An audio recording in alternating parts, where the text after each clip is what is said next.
Hi, I'm John Green. Welcome to my salon. This is Mental Floss on YouTube. And did you know that Kansas has a barbed wire museum with 2,400 different examples of barbed wire? There's an actual antique barbed wire society that runs it, and apparently the museum is a real hotspot for barbed wire collectors. It's like their Tinder. Anyway, that's the first of many weird museums I'm going to tell you about today in this video, brought to you by Geico.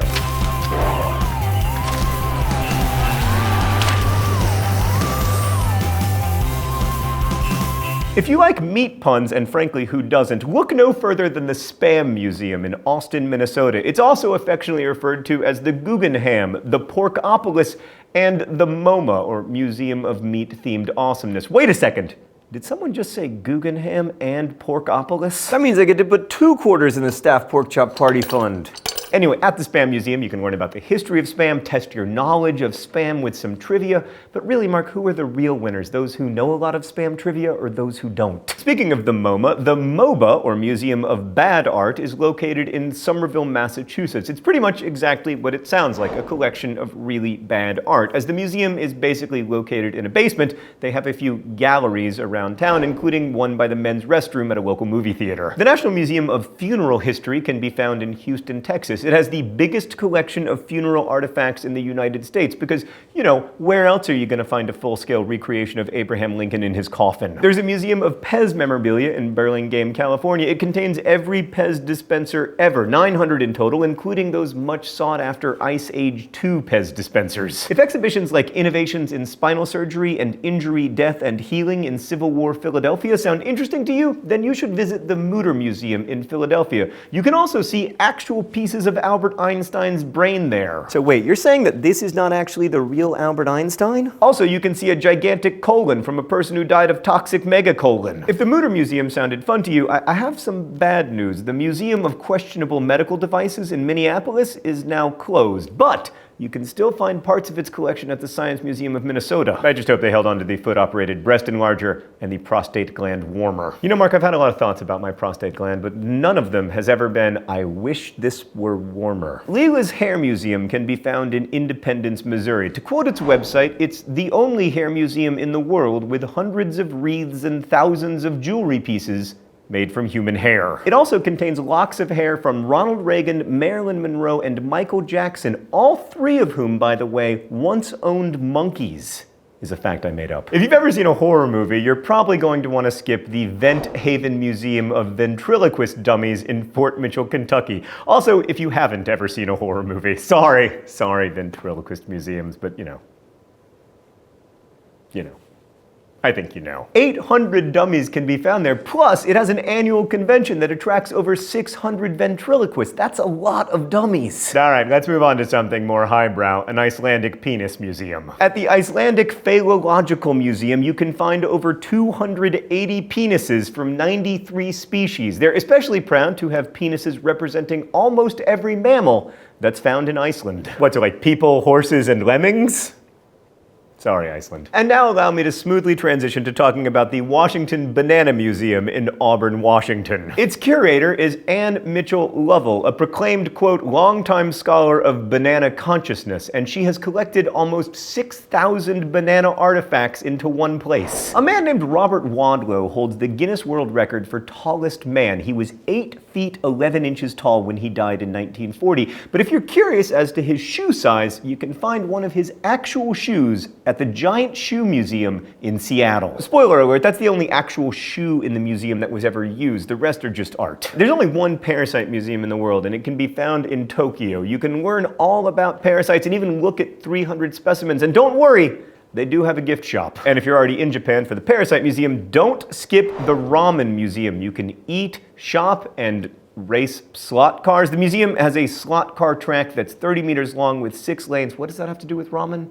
Apparently nothing. Speaking of food, the Burnt Food Museum is located in Arlington, Massachusetts. Museum founder Deborah Henson was inspired when she was trying to heat up apple cider, received a long phone call, and then discovered that her cider had gotten so burnt that it could stand on its own. Displays at the museum include thrice-baked potato and, why sure, you can bake quiche in the microwave. The website of the International Towing and Recovery Recovery Museum insists you, quote, set aside several hours to view the arrays of displays and exhibits. The museum can be found in Chattanooga, Tennessee, and contains both a Hall of Fame and a Wall of the Fallen for those who died while towing. The 6-story Museum of Clean is located in Pocatello, Idaho. Its true claim to fame is the world's largest collection of vacuum cleaners, almost 1,000 of them, but it also has washers, toilets, brooms, and much more. You can learn how neon signs are made at the American Sign Museum in Cincinnati, plus you can see and learn the history of, wait for it, signs. Croatia's Museum of Broken Relationships was founded by 2 artists who encouraged people to donate items from relationships that have ended. This could be anything from wedding dresses to letters to a glass horse. The website says the museum offers a chance to overcome an emotional collapse through creation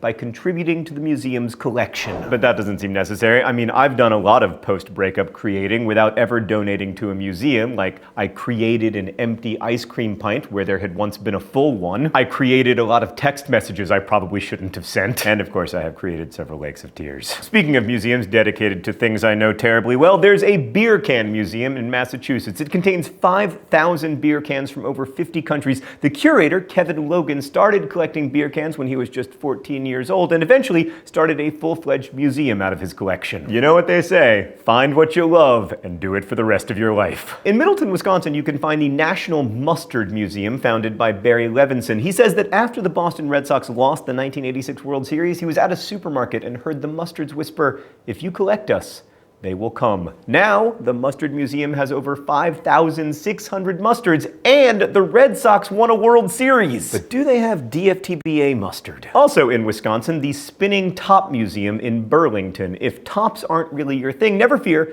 because they also have a yo-yo exhibit. The museum has a total of 2,000 spinning tops, yo-yos, and other spinning toys. So many, in fact, it'll make your head spin. Meredith, what did I say about puns? In Keswick, England, there's a pencil museum, and there you will find the world's longest colored pencil, because I know that's something you've been waiting for. Another museum dedicated to a common item, the Lock Museum in Terryville, Connecticut. Here you will find, surprise, a bunch of locks, including a pin tumbler lock from Egypt that's 4,000 years old. The Lamp Museum in Bruges has a total of 6,000 antique lamps. In case you're not convinced that this is a great time, we went ahead and looked up the TripAdvisor reviews for you. User SAT007 claims, was okay, had the whole place to ourselves.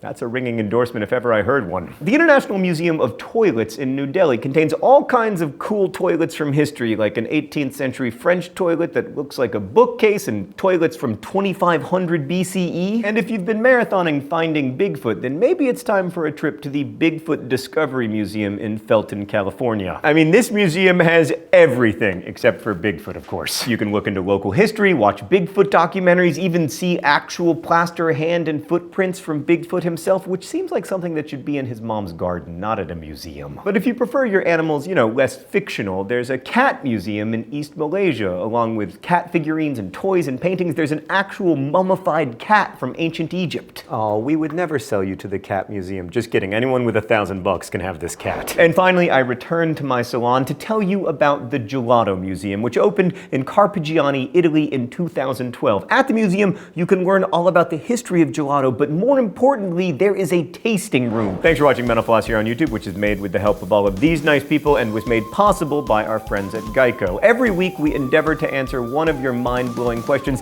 This week's question comes from Elise the Police, who asks, when was the first ice cream truck invented? That, Elise, is an important question. Well, good humor bar inventor Harry Burt created the first ice cream trucks in the 1920s. To combine the booming trends of fast food and automobiles, he bought 12 refrigerator trucks to distribute good humor bars around his hometown of Youngstown, Ohio. And he made sure that the trucks followed the same route every day and rang a bell as they drove. At first, kids would come outside to investigate the noise, but soon it became synonymous with the ice cream truck and, Pavlov, the bell ringing, you know the story. If you have a mind-blowing question you'd like answered, please leave it in comments below. Thank you again for watching, and as we say in my hometown, don't forget that someone has dedicated her life to banana artifacts.